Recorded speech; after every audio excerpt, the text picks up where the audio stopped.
रूस और यूक्रेन के बीच लड़ाई छिड़ने से भारतीय अर्थव्यवस्था पर भी असर पड़ना तय है। इस तनाव के बीच कच्चा तेल पहले की $100 प्रति बैरल के करीब पहुंचकर भारत में महंगाई के खतरे को चौगुना कर चुका है। इसके असर से पेट्रोल डीजल के दाम 15 से 20 रुपए प्रति लीटर तक बढ़ सकते हैं। वहीं एलपीजी सीएनजी के दाम भी 10 से 15 रुपए प्रति किलो तक बढ़ने की आशंका है। वित्त मंत्री पहले ही साफ कर चुकी हैं कि ये युद्ध भारत की वित्तीय स्थिरता के लिए बड़ा खतरा है। Crude was one of the things. International worrisome situations where we actually voiced that we want a diplomatic solution for the situation that is developing in Ukraine. All these are headwinds. On the crude, obviously, is one of the very important consideration.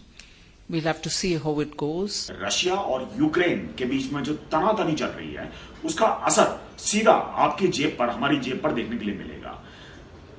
प्रति barrel कच्चे तेल, जिसे हम crude oil कहते हैं, उसकी value $95 के beyond चली गई है। आई मीन ये एक्सपेक्ट करा जा रहा है कि this could also go beyond $100, जो कि पिछले 8 सालों में नहीं हुआ है। और उसका सीधा सीधा जो रिलेशन है वो जुड़ा हुआ है इन दोनों देशों के बीच में तनातनी के होने से। ग्लोबल पेंडेमिक एक तरह का एक सेटबैक देकर जाता है इकोनॉमी को उसकी वजह से।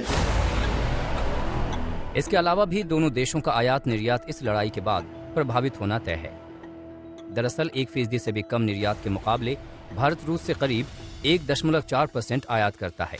इस आयात में मुख्य हिस्सा डिफेंस सेक्टर का है, जिसके घटने से भारत की रक्षा जरूरतों पर असर होगा।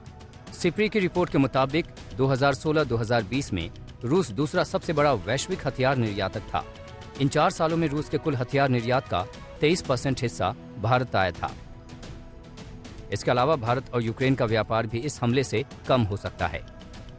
पिछले साल भारत के कुल सनफ्लावर ऑयल आयात में 74% हिस्सेदारी यूक्रेन की थी।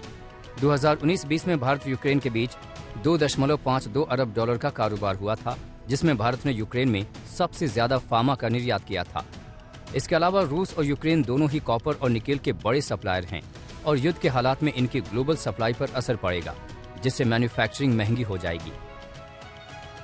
इससे कई तरह की कमोडिटीज महंगी हो जाएंगी, जो आखिरकार अर्थव्यवस्था की रिकवरी को कमजोर करेंगी। पहले ही रॉ मटेरियल की महंगाई से परेशान कई सेक्टर्स के लिए ये संकट काफी भारी पड़ने वाला है।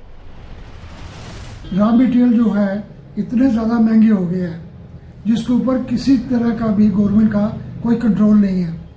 जो मिडल मैन है या इम्पोर्टर है, ये जब चाहते हैं तब रेट बढ़ा देते हैं। उसके ऊपर कोई किसी का भी चेक नहीं है।